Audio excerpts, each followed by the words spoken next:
नमस्कार दोस्तों, मैं शैलेश तिवारी आपका अपने प्लेटफॉर्म नटराज आईएएस पीसीएस में बहुत स्वागत करता हूं। हमने स्टार्ट किया था साइंस एंड टेक में, जिसमें हमने दो टॉपिक कवर कर लिए हैं। एक टॉपिक कवर किया है साइटोलॉजी और दूसरा हमने पढ़ा है ब्लड के बारे में। ठीक है, तो ब्लड में एक मेजर पोर्शन हमने कवर कर लिया था कि ब्लड सेल्स क्या होती हैं, ब्लड में कौन कौन सी सेल पाई जाती हैं, और आरबीसीज, डब्ल्यूबीसीज और प्लेटलेट्स। इसके अलावा प्लाज्मा में क्या होता है, इनऑर्गेनिक कंपोनेंट्स और ऑर्गेनिक कंपोनेंट्स। उसमें कुछ चीजें बची हुई थी जिसमें लिम्फ बचा हुआ था और इसके क्वेश्चन कराने थे, तो आइए उसी को हम लोग आगे देखते हैं।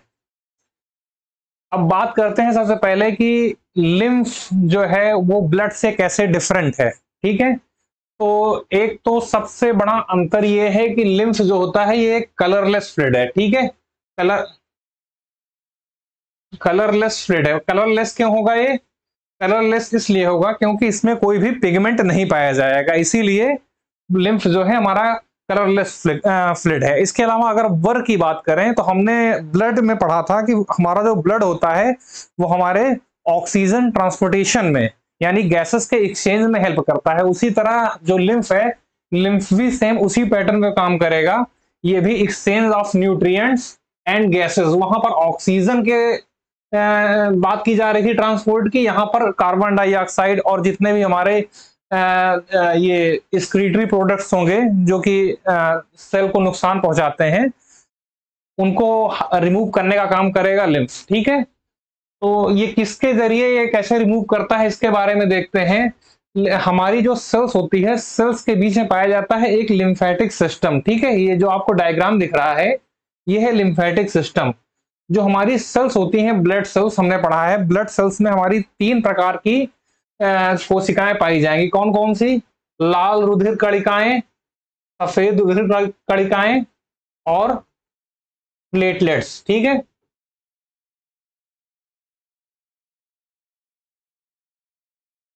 ये हमने पढ़ा हुआ है। ठीक है, तो हमको मालूम है कि जब सेल्स, जो सेल्स होती हैं, सेल्स हमारी इन तीनों ये ब्लड सेल्स जो होगी वो आरबीसीज, डब्ल्यूबीसीज और प्लेटलेट्स से मिलकर बनी होगी। अब उसके अंदर हमने पढ़ा है कि प्लाज्मा भी होता है और प्लाज्मा में 92% होता है जल। तो यहाँ पर उसी टिश्यू फ्लूइड के बारे में लिखा हुआ है कि जो टिश्यू फ्लूइड है उसका फॉर्मेशन एक तरह से अगर देखा जाए तो उसी वाटर कंपोनेंट से हो रहा है। यानी जो प्लाज्मा के अंदर 92% जो हमारा वाटर कंपोनेंट है उसी से हमारा ये टिश्यू फ्लूइड बनता है, जो कि हमारे एक्सचेंज ऑफ न्यूट्रिएंट और गैसेस में हेल्प करता है। ठीक है, तो उसी के बारे में यहाँ डिफिनीशन लिखी हुई है। Blood passes through the capillaries in the tissues. हमको मालूम है कि ब्लड जो होता है वो किसके जरिए पास होता है? कैपिलरीज और वेन्स के जरिए। और जब ये जब टिश्यूज में ब्लड कैपिलरीज के जरिए जब पास होगा तो some water along with many small water soluble substances moves out into the spaces between the cells. यहाँ मतलब जैसे सेल्स हमारी ग्रुप्स ऑफ सेल्स हैं, तो इसके बीच का जो स्पेस है, इस स्पेस का जो गैप है ये हमारे टिश्यू फ्लूइड से, यानी कि वही जो वाटर जो लिखा है वाटर सॉल्युबल सब्सटेंसेस से ये फिल हो जाता है। और यही जो हमारे ये वाटर सॉल्युबल सब्सटेंसेस हैं ये हेल्प करते हैं exchange of nutrients and gases में। ठीक है, बाकी बात करें अगर इसमें जैसे हमने ब्लड सेल्स पढ़ा, तो ब्लड सेल्स में आरबीसी, डब्ल्यूबीसी और प्लेटलेट्स पाया जाएगा। हमने अपने इनिशियल स्लाइड्स में देखा है कि लिम्फ जो होता है, लिम्फ में हमारे जो है डब्ल्यूबीसीज को छोड़ करके और कोई भी सेल्स नहीं पाई जाएंगी, चाहे वो आरबीसीज हो या चाहे वो प्लेटलेट्स हो या इवन हम बात करें प्लाज्मा प्रोटीन्स की तो वो भी एब्सेंट होती हैं। ठीक है, तो इसमें एक तरह से हमारी क्या पाई जाएगी? केवल डब्ल्यूबीसी पाई जाएगी। और हमने पढ़ा था डब्ल्यूबीसी में एक सेल्स होती है लिम्फेटिक सेल्स। इसी लिम्फेटिक सेल्स के जरिए एक तरह से अगर देखें तो ये हमारे लिम्फ का निर्माण होता है। ठीक है, और ये लिम्फेटिक सेल हमारी इसका वर्क क्या हमने देखा था? इसका देखा था वर्क इम्यून सिस्टम को डेवलप कर रहा है, यानी जो हमारे बॉडी का इम्यून सिस्टम है उसको डेवलप करने के लिए ये हमारी लिम्फोसिटिक सेल्स रिस्पॉन्सिबल होती हैं। तो उसी पैटर्न पर हमारा जो लिम्फ होगा ये एक तरह से हमारे डिफेंस सिस्टम, बॉडी के डिफेंस सिस्टम को इसको मैकेनाइज करने का कार्य करता है। ठीक है, एक और एक्स्ट्रा वर्क है लिम्फ का, कि लिम्फ का वर्क क्या होता है। तो लिम्फ का एक वर्क तो मैंने आपको बताया, exchange of nutrients and gases, ठीक है। और दूसरा वर्क इसका होता है फैट एब्जॉर्प्शन, यानी जो हमारी वसा है उसका पाचन में हेल्प करता है ये लिम्फ, ठीक है। अब आगे बढ़ते हैं। अब यहां पर दिखाया गया है कि ब्लड और लिम्फ के बीच में कंपैरेटिव स्टडी की गई है। पहला जो डिफरेंस हमको मालूम है कि हमारा जो ब्लड सेल्स होती हैं वो रेड कलर की होती हैं, ठीक है। रेड कलर क्यों होती हैं? क्योंकि हमने पढ़ा है कि उसमें पिगमेंट पाया जाएगा हीमोग्लोबिन नाम का, जो कि हमारे ब्लड को रेड कलर प्रोवाइड करता है। और अभी लास्ट स्लाइड में हमने पढ़ा कि लिम्फ जो होती हैं इसमें केवल और केवल एक सेल पाई जाएगी, कौन सी? WBC, ठीक है। ना ही इसमें आरबीसी पाई जाएगी, ना ही इसमें प्लेटलेट्स पाई जाएगी, ना ही इसमें प्लाज्मा प्रोटीन्स पाई जाएगी। तो जब आरबीसीज नहीं पाई जा रही हैं तो WBC में तो वैसे भी हमने पढ़ा था कि इसमें कोई पिगमेंट नहीं होता है, कलरलेस होती है, ठीक है। तो उसी पैटर्न पर लिम्फ जो होगी, यहां पर कोई पिगमेंट नहीं पाया जाएगा और एक कलरलेस हो जाएगी, ठीक है। बात करें आरबीसीज की, तो हमने पढ़ा है कि आरबीसीज ब्लड जो है वो 3 सेल से मिलकर बना होता है, आरबीसी, WBC और प्लेटलेट्स। तो यहां पर वही लिख रहा है कि आरबीसीज आर प्रेजेंट और लिम्फ्स में RBCs are absent. RBCs absent होने का मतलब यह है कि हमारा जो फ्लूइड है ये एक तरह से जो लिम्फ होगा ये कलरलेस होगा, ठीक है। बात करें लिम्फोसाइट्स की, तो लिम्फोसाइट्स ब्लड में पाई जाती हैं। ब्लड में हमने पढ़ा है कि WBCs के अंदर एग्रेनुलोसाइट्स के अंदर लिम्फोसाइट्स सेल पाई जाती हैं, जो कि हमारे इम्यून सिस्टम को डेवलप करने का कार्य करती हैं। उसी पैटर्न पे अगर लिम्फ में देखें तो लिम्फ में हमने पढ़ा कि लिम्फ में केवल और केवल WBC पाई जाएगी, ना ही यहाँ पर आरबीसी पाई जाएगी, ना ही यहाँ प्लेटलेट्स पाई जाएगी, ना ही यहाँ पर प्लाज्मा प्रोटीन्स पाई जाएगी, ठीक है। तो उसी के बारे में लिख रहा है कि lymphocytes are present more in number than the blood, ठीक है। तो इसका मतलब ये हुआ कि lymph is morely responsible for the defence of our body, ठीक है। बात करें न्यूट्रेटिव सब्सटेंसेस की, तो यहां पर हमको मालूम है कि ब्लड में प्लाज्मा के अंदर हमारे डिफरेंट प्रोटीन्स पाई जाती हैं, ठीक, जो कि हमारे ब्लड के क्लॉटिंग में हेल्प करती हैं। लेकिन लिम्फ की बात करें तो यहाँ पर जो हमारी न्यूट्रिटिव सब्सटेंसेस हैं, यानी जो प्रोटीन्स हैं, वो बहुत ही लेस अमाउंट में पाई जाती हैं। जनरली पाई ही नहीं जाती हैं, अगर पाई भी जाएंगी तो कुछ बहुत ही इनएक्टिव फॉर्म में या बहुत ही लेस अमाउंट में पाई जाएंगी, ठीक है। ऑक्सीजन की बात करें तो ब्लड के बारे में हमने पढ़ा है कि ब्लड में हीमोग्लोबिन मॉलिक्यूल पाया जाएगा, जो कि हमारे ब्लड को रेड कलर प्रोवाइड करता है। इसके अलावा हीमोग्लोबिन का एक और कार्य होता है कि एक हीमोग्लोबिन मॉलिक्यूल और ऑक्सीजन मॉलिक्यूल्स को अटैच करके हमारे शरीर में ऑक्सीजन के ट्रांसपोर्टेशन में हेल्प करता है। तो यहाँ पर वही लिख रहा है कि ऑक्सीजन यहाँ पर ज्यादा होगा, ठीक है। हीमोग्लोबिन अगर प्रेजेंट होगी तो जाहिर सी बात है ऑक्सीजन ज्यादा होगा। और लिम्फ की बात करें तो लिम्फ में ऑक्सीजन जो है रिस्पेक्टिवली ब्लड के कम होगा, ठीक। बात करें ब्लड की, तो ब्लड का हमने मेन जो वर्क पढ़ा कि यहाँ पर हमारे ऑक्सीजन के ट्रांसपोर्टेशन में हेल्प होगी। तो यहाँ इसका मतलब हुआ कि यहाँ पर जो मेटाबॉलिक वेस्टेज होंगे और जो कार्बन डाइऑक्साइड गैसेस होगी, ये बहुत ही नॉर्मल अमाउंट में पाई जाएगी। ये जो है ट्रांसफर कर दी जाती है लिम्फ को, और लिम्फ क्या करता है? एक्सचेंज ऑफ गैसेस में हमारी हेल्प करता है। तो उसी के बारे में यहाँ पर लिखा हुआ है कि metabolic wastage and the CO2 are more than a number, यानी कि हमने भी पढ़ा ना कि ये मेटाबॉलिक वेस्टेज को और हमारी वेस्टेज जो गैसेस होती हैं उसको रिमूव करने का काम करता है। ऑक्सीजन तो हमारे लिए वेस्ट होगी नहीं, तो इसीलिए कार्बन डाइऑक्साइड और मेटाबॉलिक वेस्टेज को ये हमारे शरीर से हटाने का कार्य करेगा लिम्फ, ठीक है। इसके अलावा एक और इंपॉर्टेंट पॉइंट है कि soluble proteins are more in insoluble proteins, यानी सॉल्युबल प्रोटीन्स यानी फाइब्रोनिजन वगैरह जो प्रोटीन होती है, ये हमारे ब्लड में इन कंपेयर टू लिम्फ ज्यादा पाई जाती हैं। और एक हेल्प क्या इसका वर्क क्या है? ये इसका वर्क है कोगुलेशन ऑफ ब्लड, यानी क्लॉटिंग ऑफ ब्लड में हमारे हेल्प करती हैं।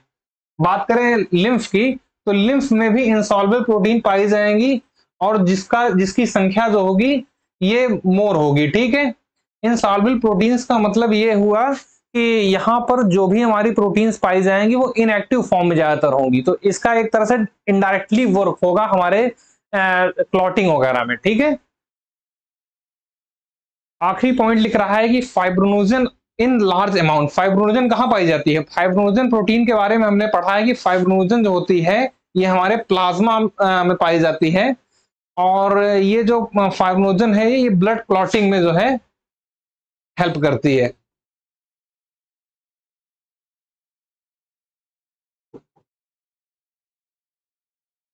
बात करें लिम्फ की, तो लिम्फ में फाइब्रोजन जो है बहुत ही कम अमाउंट में पाया जाएगा, और जो पाया जाएगा वो हमारे एक तरह से इनएक्टिव फॉर्म में पाया जाएगा। ठीक है, तो ये दोस्तों हमने देख लिया है कि ब्लड और लिम्फ में डिफरेंस क्या है। ब्लड के बारे में भी एक तरह से मैंने जितने क्वेश्चन आ सकते हैं एग्जाम में सभी कवर करवा दिए हैं। कुछ क्वेश्चंस हैं जो कि हम लोग देख लेते हैं। चलिए स्टार्ट करते हैं। पहला क्वेश्चन है, ये कह रहा है कि a blood having blood group A B has surface antigen A and B on RBCs, what are the antibodies present in the plasma membrane. ठीक है, हमने पढ़ा है कि जो हमारी ब्लड सेल्स होती है यानी कि जो आरबीसीज होती है, इसमें हमको एंटीजन और एंटीबॉडी इसके प्लाज्मा मेम्ब्रेन में देखने को मिलते हैं। हमने क्या पढ़ा है? हमने पढ़ा है कि एक हमने स्टडी किया है एबीओ ब्लड ग्रुप के बारे में, और दूसरा किया है आरएच। ठीक है, ब्लड का जो क्लासिफिकेशन है इन्हीं दो पैटर्न पे हमने किया है। एबीओ में हमने क्या पढ़ा है? ये जो ब्लड होता है इसको हम चार प्रकार से इसको हमने डिवाइड किया है। एक है ए ब्लड ग्रुप, दूसरा है बी, तीसरा है ए बी, और चौथा ब्लड ग्रुप जो हमने पढ़ा था वो कौन सा था? वो था हमारा ओ। इसमें हमने ए में पढ़ा था कि ए की जो सेल्स हैं, इसकी जो आरबीसीज होगी, इसमें जो एंटीजन पाया जाएगा वो कौन सा पाया जाएगा? एंटीजन पाया जाएगा ए। ठीक है, और यहां पर जो एंटीबॉडीज पाया जाएगा वो कौन सा होगा? एंटीबॉडी होगी बी। ठीक है, ठीक। अब बात करते हैं बी की, तो बी में हमने क्या पढ़ा है? बी में हमारी जो एंटीजन होती हैं वो होती हैं बी टाइप की। ठीक है, एंटीजन इधर में ये हमारा है एंटीजन, और इधर जो मैं लिख रहा हूं ये है एंटीबॉडीज। ठीक है, तो हमारी बी में मैंने बताया कि बी में जो हमारी एंटीजन होंगे वो होंगी बी टाइप की, और एंटीबॉडीज होगी ए टाइप की। एंटीजन होगा बी टाइप का। ठीक है, ए बी में हमारे ए एंड बी टाइप का एंटीजन पाया जाएगा और एंटीबॉडीज नहीं पाई जाएगी। अगर बात करें ओ ब्लड ग्रुप की, तो ओ ब्लड ग्रुप में हमारे कोई भी एंटीजन नहीं पाया जाता है, और एंटीबॉडीज जो होगी ये ए टाइप की और बी टाइप की होगी। ठीक है, तो उसी के बारे में यहाँ क्वेश्चन में पूछा गया है कि अगर हमारे प्लाज्मा मेम्ब्रेन के ऊपर अगर एंटीजन ए पाया जा रहा है और बी पाया जा रहा है, ब्लड ग्रुप ए बी की यहाँ बात की जा रही है, तो यहाँ पर एंटीबॉडीज कौन सी पाई जाएगी? तो हमने अभी क्या देखा? ए बी में हमारे एंटीबॉडीज जो होती है नहीं पाई जाती है, तो इसका हमारा राइट आंसर हो जाएगा नो एंटीबॉडीज। ठीक है, अगले क्वेश्चन पे आते हैं। अगला क्वेश्चन है कि when bodies tissues are injured resulting in loss of blood, the process of blood clots begins and the blood platelets release. बोल रहा है कि जब हमारे शरीर में जब चोट लगती है तो हमारे शरीर से खून निकलना स्टार्ट हो जाता है, और खून निकलने के बाद 3-4 मिनट के बाद हमने पढ़ा है कि हमारे जो ब्लड होता है उसमें क्लॉट होना स्टार्ट हो जाता है। तो ब्लड क्लॉटिंग की प्रक्रिया कहाँ से स्टार्ट होती है, मतलब कैसे स्टार्ट होती है, उसके बारे में यहाँ बात की जा रही है। तो इसके जो ऑप्शंस है फाइब्रोनोजन, थ्रोम्बिन, प्रोथ्रोम्बिन और थ्रोम्बोप्लास्टिन, ये जितने भी हमारे दिए गए हैं ये ऑप्शंस सभी प्रोटीन्स हैं। और बात करें ब्लड क्लॉटिंग की जो प्रोसेस है वो कहाँ से स्टार्ट होती है कि थ्रोम्बोप्लास्टिन ये हमारे शरीर में के प्लाज्मा में पाया जाता है, जो कि प्रोथ्रोम्बिन को एक्टिवेट करता है, और ये जो प्रोथ्रोम्बिन है ये थ्रोम्बिन प्रोटीन को एक्टिवेट करेगी, जो कि हमारे ब्लड क्लॉटिंग में मदद करता है। ठीक है, तो इसका जो राइट आंसर हो जाएगा ये हो जाएगा, हमारी जो प्रोसेस स्टार्ट होगी वो स्टार्ट होगी थ्रोम्बोप्लास्टिन से। ठीक है, आते हैं अगले क्वेश्चन पे। हिपेरिन इज प्रोड्यूस्ड, हमने अपने जब हम सेल्स की स्टडी कर रहे थे तो हमने देखा था कि हिपेरिन जो है ये भी हमारे पाया जाता है प्लाज्मा मेम्ब्रेन में, जिसका सिक्रीशन होता है लीवर सेल से। ठीक है, तो लीवर सेल से इसका सिक्रीशन होगा। और हिपेरिन का वर्क क्या है? हिपेरिन का वर्क भी एक तरह से हमारे ब्लड क्लॉटिंग में हेल्प करता है। ठीक है, कोगुलेशन ऑफ ब्लड जिसे बोलते हैं उसमें हमारे हेल्प करेगा। तो इसका राइट आंसर हो जाएगा लीवर सेल में हिपेरिन पाया जाए, इसका प्रोडक्शन होता है। ठीक है, चौथे क्वेश्चन की बात करते हैं। Which of the following has single circulation of blood? Blood का सर्कुलेशन की अगर बात करें तो सर्कुलेशन ब्लड का दो तरह से पाया जाता है, एक होता है सिंगल सर्कुलेशन, एक होता है डबल सर्कुलेशन। हमारे अगर बात करें ह्यूमंस की, कार्डेट्स की, तो हमारी बॉडी में जो सर्कुलेशन पाया जाएगा वो डबल सर्कुलेशन पाया जाएगा। डबल सर्कुलेशन किस पैटर्न में पाया जाता है? हमको मालूम है कि हमारा जो हार्ट होता है एक बार डीऑक्सीजनेटेड ब्लड को हार्ट में लाता है, और हार्ट में जब ब्लड हमारा ऑक्सीजनेटेड हो जाता है तो उसको बॉडीज के डिफरेंट डिफरेंट पार्ट्स में वो ट्रांसफर करता है। तो ये जो हमारा पैटर्न है ये है डबल सर्कुलेशन का। और जबकि अगर बात करें फिशेस की तो यहां पर जो सर्कुलेशन होता है वो सिंगल सर्कुलेशन होता है, यानी जो ब्लड आएगा वो ब्लड जो है ऑक्सीजनेटेड होकर के टिश्यूज को डायरेक्टली ट्रांसफर हो जाता है। ठीक है, तो यहां पर हमारा आंसर हो जाएगा फिश।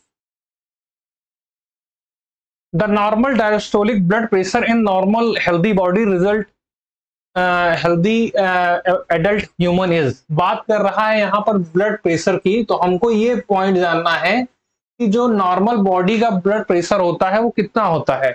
ठीक है, तो वो हमको ध्यान में रखना है कि जो हमारा जो ब्लड प्रेशर होता है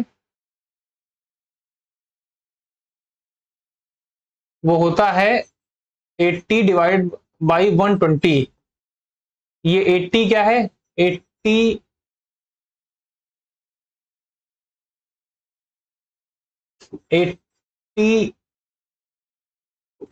mmHg और 120 mmHg। ठीक है, ये 80 जो है 80 है हमारा डायस्टोलिक प्रेशर, और इसको नीचे वाले को बोलते हैं सिस्टोलिक सिस्टोलिक प्रेशर। और ऊपर वाले क्या बोलेंगे? डायास्टोलिक। ठीक है, तो यहां पर पूछा गया है क्वेश्चन, क्या पूछा गया है क्वेश्चन में? पूछा गया है कि जो डायस्टोलिक ब्लड प्रेशर होगा in normal healthy adult human कितना होगा। तो मैंने अभी बताया कि हमारा जो डायस्टोलिक होगा वो होगा 80 mmHg। ठीक है, Hg क्या होता है? Hg जो है मरकरी को साइन किया गया है। ठीक है, तो हमारा आंसर हो जाएगा 80 mmHg। बात करें is blood disorder where the haemoglobin is defective. ठीक है, तो हमने ये जानते हैं कि एक बीमारी हमारी पाई जाती है, हमने पढ़ा है इसके बारे में, सिकल सेल एनीमिया, जिसमें हमने पढ़ा है कि इसमें जो आरबीसीज होती हैं इसके अंदर जो हमारी न्यूक्लिएटेड है आरबीसीज हमने पढ़ रखा है, तो इसका जो न्यूक्लियस है वो क्या हो जाएगा? आरबीसीज का जो आरबीसीज में हमने पढ़ा है कि ये इसमें न्यूक्लियस नहीं पाया जाता एज अ मैच्योर स्टेज, और जब इनिशियल जब स्टेज होती है तो इसमें न्यूक्लियस पाया जाएगा। ठीक है, तो ये जो आरबीसीज होगी इसका जो शेप होता है वो हो जाता है हंसिए नुमा। ठीक है, तो ये जो एक तरह से देखें तो ये हीमोग्लोबिन जो होता है हमारे शरीर में ये भी इससे डिफेक्टिव होता है। ठीक है, तो उसके बारे में पूछा है कि कौन सी डिजीज है, तो हमारा आंसर हो जाएगा सिकल सेल एनीमिया। ठीक, बात करें, पूछ रहा है हमारे 7वें क्वेश्चन में कि ब्लड प्रेशर के बारे में हमने अभी आपको बताया कि हमारे जो नॉर्मल ह्यूमन बॉडी का ब्लड प्रेशर होगा वो 80 mmHg अपॉन 120 mmHg होगा। ठीक है, तो यहां पर पूछ रहा है कि जो सिस्टोलिक ब्लड प्रेशर है और डायस्टोलिक ब्लड प्रेशर है इसका डिफरेंस कितना होता है। तो इसका डिफरेंस कितना हो जाएगा? 80 डिवाइडेड बाई 120, यानी कि हमारा जो डिफरेंस निकल के आएगा इसके बीच 40 mmHg का। तो हमारा यहाँ पे आंसर हो जाएगा 40 mmHg। ठीक है, अगले क्वेश्चन पे आते हैं। यहां पर लिखा हुआ है कि an individual's blood is classified as if an inherited protein is found on the surface of blood cells। हमने अभी अभी आपको बताया कि हमारा जो ब्लड ग्रुप है इसको हमने दो कैटेगरी में डिवाइड किया है, एक है एबीओ ब्लड ग्रुप, दूसरा है आरएच।